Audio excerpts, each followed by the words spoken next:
We'll call the meeting of the Colerain Township Board of Zoning Appeals to order for Wednesday, December 17th, and we'll begin with the Pledge of Allegiance. Allegiance to the flag of the United States of America, and to the republic for which it stands, one nation, under God, indivisible, with liberty and justice for all.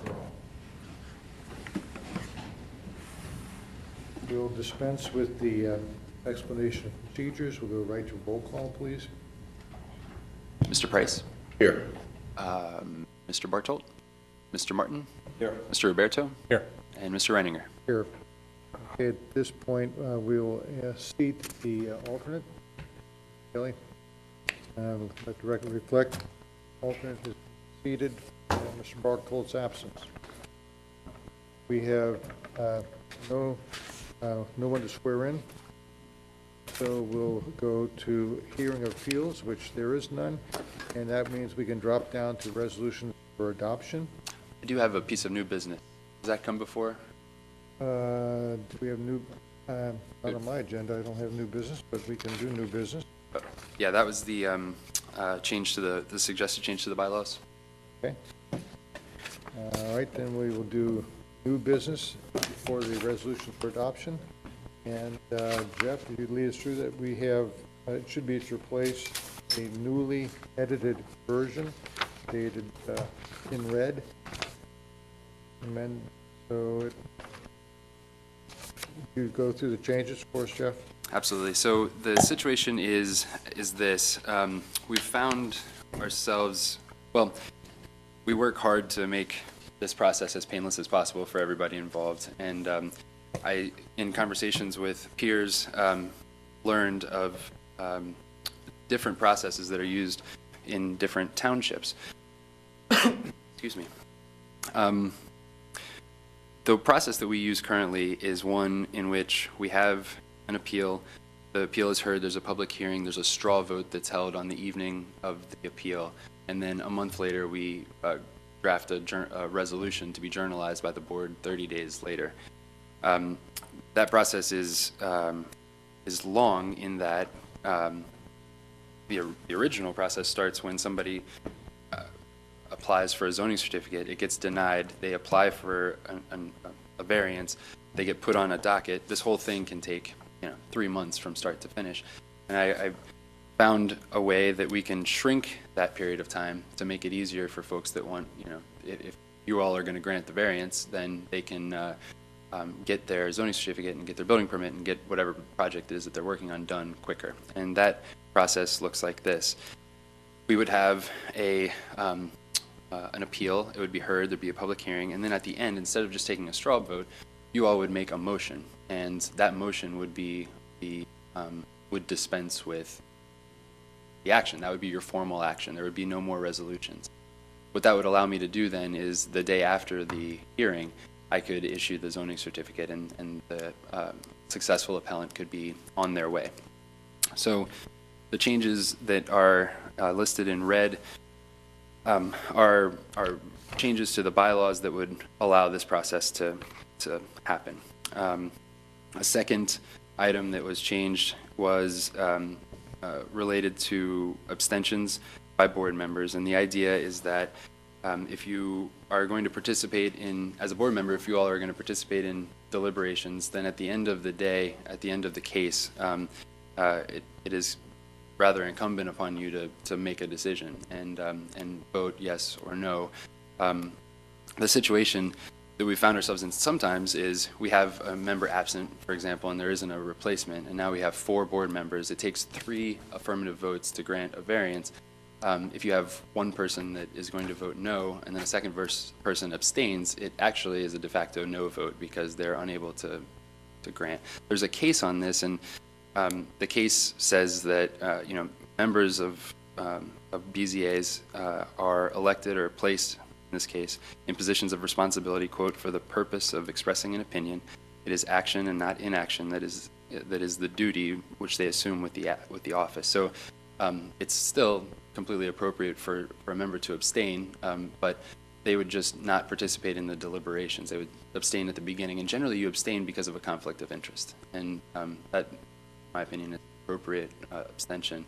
And so I'm just trying to make sure that an applicant gets a fair shake and is entitled to an up or down vote and entitled to your opinion as to whether or not it merits a variance. So those are the suggested changes, and I'd be happy to answer any questions that you have. Yeah, can you provide some clarity on the first part of the motion where it says a motion shall be made pursuant to the instruction above within 30 days of the final hearing of the appeal? I'm a little unclear as to what you're saying in that particular. Well, you would have the ability to, if you wanted to not make the motion that day.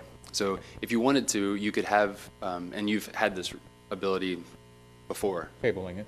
Yeah, you wouldn't table it. You would just close the public hearing and then not take action that evening. And then that would allow you to take action the next month if circumstances, dictated that would be the right thing to do, or if that was the will of the board. So this is giving the board the option? Yes. Okay. Yeah. To vote on it the If a next. request was made for a motion and no one made a motion, then it just falls into the next month. Yep. Okay. That does clear it up, because it was a little confusing for me. Sure. Because I thought we were still having to wait 30 days for them to do something Yep. Nope. to journalize. No, you could still, the way I envision it is, a standard hearing, 99% of the cases are going to be, public hearing, deliberation, motion. But there may be an instance where it makes sense to wait 30 days. And, another example of that would be, since we're not doing resolutions anymore, if we wanted to very finely craft a motion, then it would allow us to get the temperature of the board, and then what I could do then is go back to Larry Barbiere and have him craft language for a motion that would be defensible, especially in cases where it's highly controversial and maybe it's a denial and it's likely to be appealed. Then we want to make sure that the language of the motion is very crafted very specifically, exacting. So you could say, these are the deliberations, this is how I feel, and then we could go back and get you good language for the motion.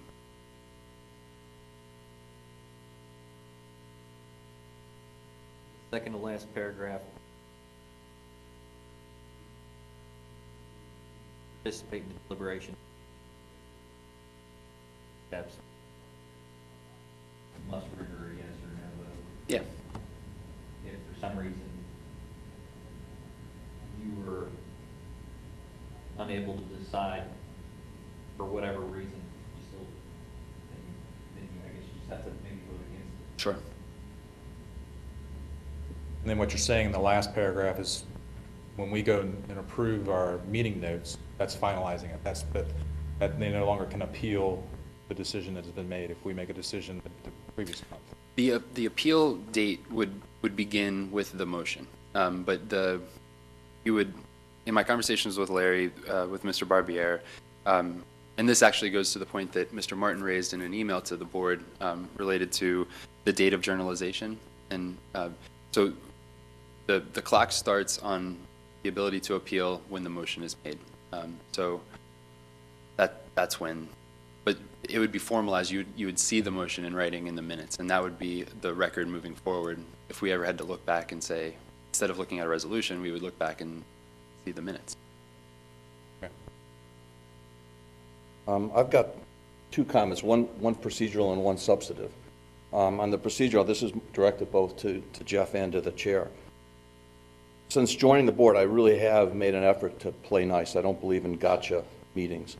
So in the future, when I do send out emails that are substantive of nature and make, I think, constructive suggestions, I would ask that the chair at least acknowledge the email and that you acknowledge the email. You don't have to respond to it, but just tell me that you got it, because I think the email that you just alluded to, I sent out over a week ago, and I heard from no one, not any board member, not the chair, and I don't think that's appropriate. I think I should hear at least from the chair and from you in terms of saying whether the email is right, wrong, or subject to interpretation. So I would ask that be the case in the future, and I will continue to try to play nice. But in order to do that, that's the way I think I need to hear back from you guys. I think that if we're going to have a conversation about the merits of something that is discussed in an I agree. open meeting, it needs to be in an open meeting. Absolutely, rather- but just tell me, I got your email and it's under, I've taken it to Barbieri, but hearing nothing, frankly, I don't know if you get the emails or not. So I think it's just, I should get some acknowledgement. That's all I'm asking for, not a substantive. I think it would be highly inappropriate to have a substantive online discussion. All I'm just saying is I got your email, good point, bad point, we'll talk about it, whatever. That's all. But does this sort of dialogue, I mean, since it's not talking about a specific case, fall into the sunshine law? Good question. I don't know the exact answer to that. I just prefer not to have substantive conversations through email. And I think that you're right, there may be some wiggle room there because this is less about more of a a- case and more about the internal workings of the board. Right. But I just always err on the side of caution with this thing. And I agree with that too. That's why I wish some of our substantive discussions about other issues had been at the meeting, and that's why I resisted the effort that the township administrator wanted me to meet with him on something, which I thought would, if it should be met upon, which was the whole issue of my finding out about violations. I'm not trying to go over the whole past. I just think that in the future, you don't have to say yes, you don't have to say good idea, bad idea. Just tell me you got the email and leave it at that. That's all. I just need to hear that you guys get the stuff. That's all I'm saying. On the substantive issue, on the vote not to abstain, in fact, if you read that case, which I assume you have, it's not, as you just stated, an abstention is a de facto yes under the common law in Ohio, and that case confirms it. So if a member abstains in Ohio, that is basically a constructive yes.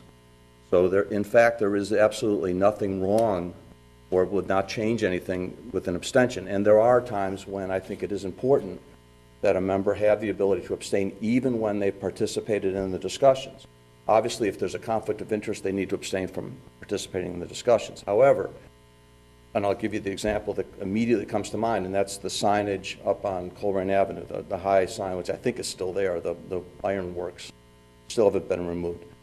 I did not, in that situation, there was absolutely no reason why I couldn't participate, so I did not abstain from the discussion. On the other hand, I didn't feel comfortable voting a violation of that particular circumstance because, in my opinion, and it's only my opinion, that person was being unfairly treated because they did the right thing by filing the appeal, whereas other notices of violation have been issued to other people on Colerain Avenue, and they just ignored us.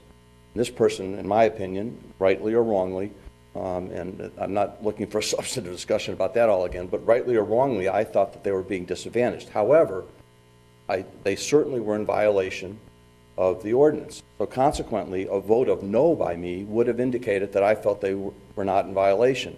A vote of yes by me was not consistent with my conscience. So consequently, I abstained.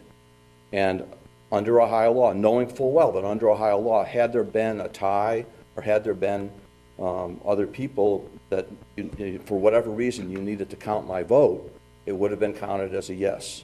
But at least as a matter of principle, as I stated in my email to you, I had the opportunity to abstain. So, and if need be, you can check with Barbieri about that if you haven't read the case, but that's what the case says. I did talk with Mr. Barbier, and we discussed the case, and we discussed the putting in language into the bylaws that would make an abstention a de facto yes vote, and his legal opinion was he didn't feel comfortable with that. And I agree with that because the courts may change their mind on that, and that's, I think, a situation best left to the courts. But my point is there's no need to address this issue. It has not, in my 2 years on the board, it has not been an issue. I think there's only been one instance where there's been an abstention. If it had been an issue, under Ohio law, as Mr. Barbieri would have told you, it would have been counted as a yes. So why roll over a rock that we don't need to roll over? In my opinion, our opinions differ. My opinion, it is an issue, and it could be an issue in the future, and I believe that if somebody's going to go through this process, and they deserve a yes or a no vote, and an abstention is when you need 3 votes to pass an appeal, and if there is someone absent, as I mentioned, it's a serious disadvantage. In that situation, an abstention is a yes under law. But not under our bylaws. No, And I mean, so we're saying The Supreme Court trumps our bylaws, and the Supreme Court, and that's why I wanted to make sure, you specifically said that it's a de facto no. It's, in fact, under the law, a de facto yes. and that would require the applicant to incur a significant amount of expense to file an appeal and then say that, hey, in fact, this is a de facto No. yes. And No, it would just require you saying the tally of the vote is 3-2, or 2-2 with one abstention, which, under Ohio law, is a yes. That's all it requires. I don't know that I would do that. I would say it's 2-2, Well- and it requires 2 to 1, and it requires 3 votes to pass. And Well, then I would, then you should check with Mr. Barbieri, because then you're not following Ohio law. Well, I have checked with Mr. Barbier, Right, and, well. and our conversations together have led us to suggest that should a board member participate in deliberations, the board member shall vote on the case and shall not abstain. So Okay, I'll you can conclude- vote on that tonight. I can't vote on I it. will, I will conclude. Let me just ask you one question, I will shut up and sit down. Under Ohio law, if I abstain, is that a de facto yes or de facto no? I'd have to check with Larry. Then I recommend we defer this conversation until we get an affirmative yes or a negative from Mr. Barbieri. But that doesn't Or change. you guys are free to read the case law. And that doesn't change the another part of the issue, which is that if somebody comes here, members of the BZA are elected and placed in positions of responsibility for the purpose of expressing an opinion. Action and not inaction is a duty that they assume with the office. Absolutely. We expect that you all have an opinion and that you vote yes or no on those cases. And That's my position. And I just gave you a very concrete example of where, again, I don't know why this is, there are so many issues, Jeff, and there's so much of an opportunity for rapprochement. There is not the desire on my part to make this a cause célèbre. On the other hand, if we need to make it a cause célèbre, we will, because I think it's ridiculous that you brought this issue up. It's not necessary. It has not come up in the 2 years that I've been on the board, and it just further exacerbates a situation that I don't think needs to be dealt with. Thank you for your opinion. You're welcome. Part of the changes that are being suggested require action by the board. Do we want to, the So- feeling of the board to defer on the abstaining issue? Just procedurally, the bylaws require for changes to the bylaws, the issue to be presented to the BZA, and then at a subsequent meeting, it would be voted on. So that gives an opportunity to have continued discussions with Mr. Barbier. I move that we make we adopt the changes with the exception of the change about abstentions. I'm not sure that a motion is in order just yet because it can't happen at this meeting. It has to happen at Yes, the One more. it'll happen at All right. the January meeting. Well, then I would make a formal request that Mr. Barbieri issue a response to my question. And your question is? Is an abstention under Ohio law a de facto yes or a de facto no? Very good. Thank you. Then this will become an agenda item in our January meeting. Correct. Thank you all for that discussion. Let's adopt the resolutions for adoption. And the first case, BZA 2014-25, and it is whereas Robert and Joanne DeAngelis on October the 1st, 2014, filed appeal BZA 2014-25 with Colerain Township BZA pursuant to Article 3.3.2 of the zoning resolution, seeking a variance as applied to the property located at 7292 Swirlwood Lane, Colerain Township. Therefore, be it resolved that by virtue of the foregoing, the Colerain Township Board of Appeals does hereby grant a variance of Articles/Section 10.2.1, bracket C, and 10.2.3, bracket C of the zoning resolution, subject to following conditions, and those are 1 through 3. And I guess we'll do a roll call vote on that. Just one quick comment. Yeah. I do want to thank Becky. I just got these this afternoon. I didn't see this afternoon. I saw the minutes, and she did make the change that I asked for, because I wanted to make it clear, and I want to go on the record to make it clear that the motion was to approve this as an accessory structure, and that we were not taking the position that a carport is a garage for future cases. So with that statement, I'm ready to vote. Mr. Kelly. Aye. Mr. Martin. Yes. Mr. Price. Aye. Mr. Reininger. Aye. Mr. Roberto. Yes. Okay, that passes. Thank you. And then the next is BZA 2014-26. And whereas Ann McBride on October 10th, 2014 filed appeal number BZA 2014-26 with the Colerain Township BZA pursuant to Article 3.3.2 of the zoning resolution seeking a variance as applied to a property located at 9459, 9455, and 9427 Colerain Avenue, Hamilton County.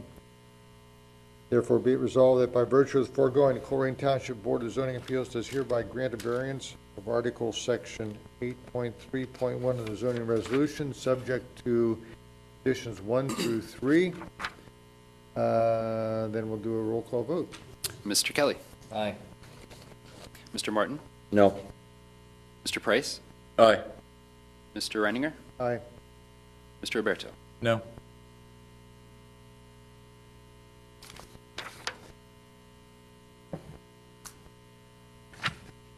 Next is BZA 2014-27.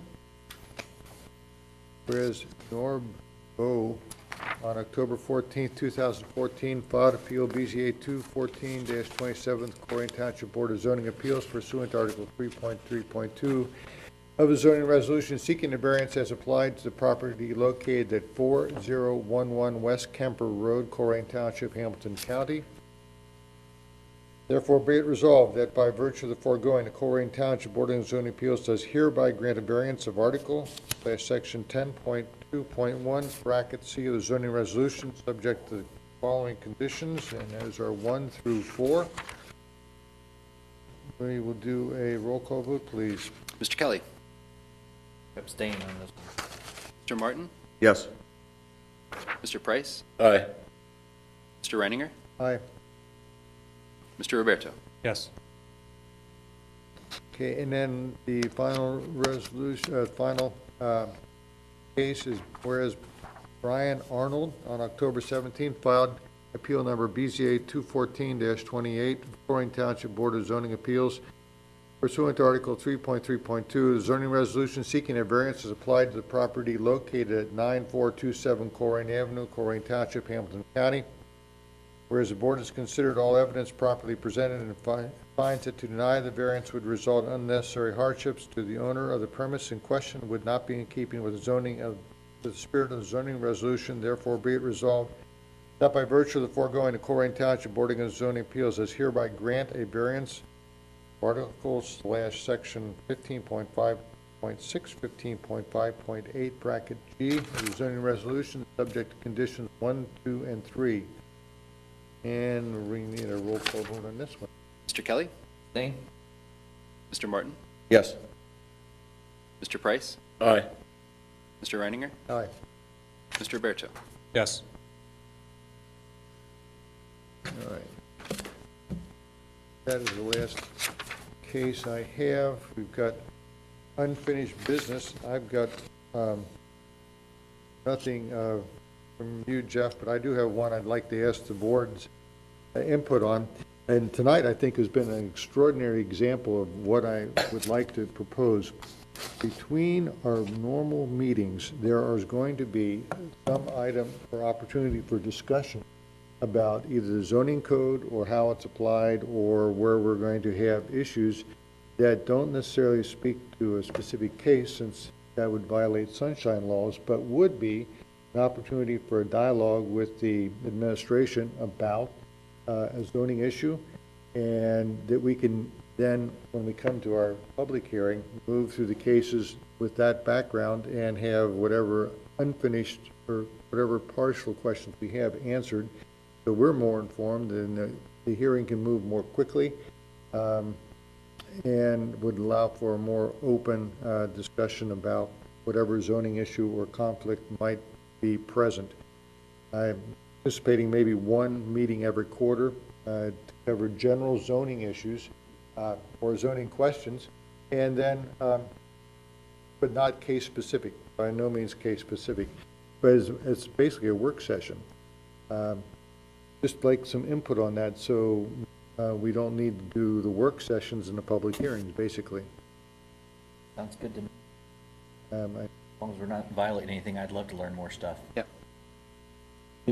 Can you elaborate, again, and I don't want to restate what I said earlier, but I did respond to this suggestion over about a month ago, and I didn't hear back from you, because Okay. I do have, and I don't know if you've had a chance to think about the things I sent you or not, or the concerns that I sent you. My concern is the sunshine law. Right. Whether this is going to be something that somebody is going to suggest that, for example, are we going to have a stenographer there? Is it going to be televised? Is it going to be on the record? Those are issues that I did raise in that email, and I did not hear back from you. My thought of this is a working session. There are no motions made or rules passed, but it is an opportunity to clarify things that may come up in the meeting, so the meetings can move in a smooth way. I don't think we need to make stenographer. I don't see a need for that. Well, I'm not suggesting, I'm just trying to get a handle on what you have in mind. That's, Okay, well, I mean, the whole administrative thing we're talking about tonight is, I don't think underneath, would not violate the sunshine law, but makes us work more efficiently. I mean, I could see it as a great example of going back over some cases that we've had in the past that, you know, hey, why can't we bring this to the zoning board so that they can change the law instead of us making a variance for it? So I think this would be a good opportunity to discuss those types of things. And I see our zoning. For example, your issue of what's a carport, Yeah. you know? Those definitions, all right. It's a good idea, but I'm well aware of the Clear Creek controversy.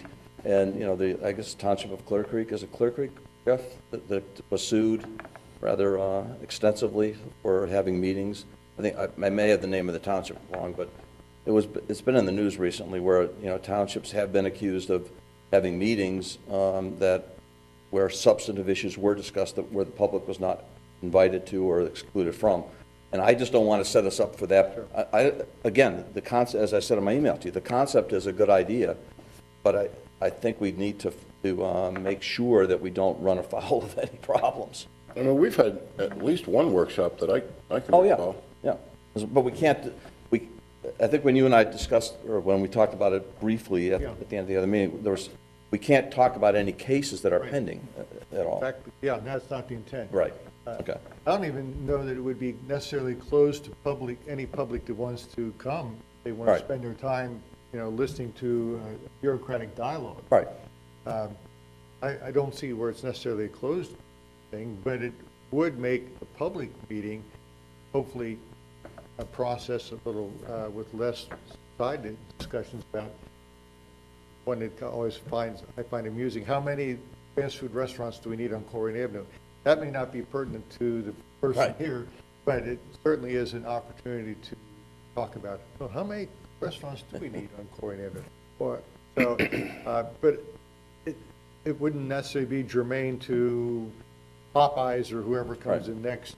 You know, they don't care whether McDonald's or Fish Fillet or whoever the hell.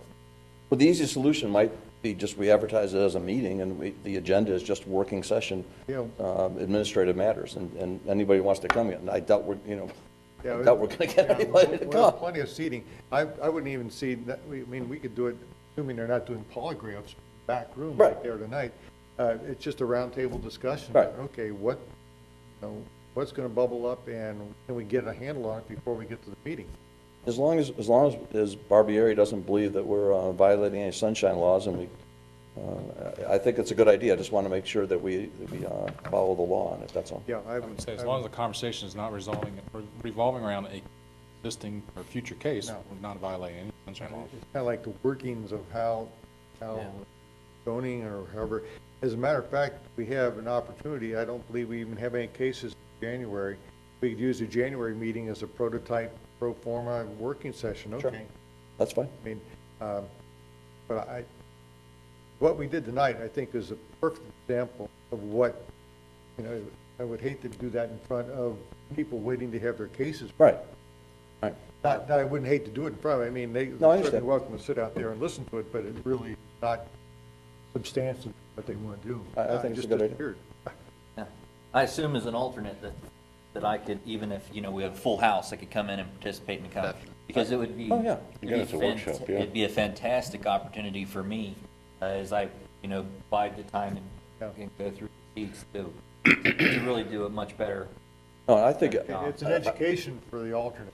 to underline that, I think quite the contrary. I would think that you'd want to make sure that the alternates are invited and take note of the alternates that don't show up, because frankly, there are a couple people that are alternates that I saw that they're swearing in 2 years ago and I haven't seen since.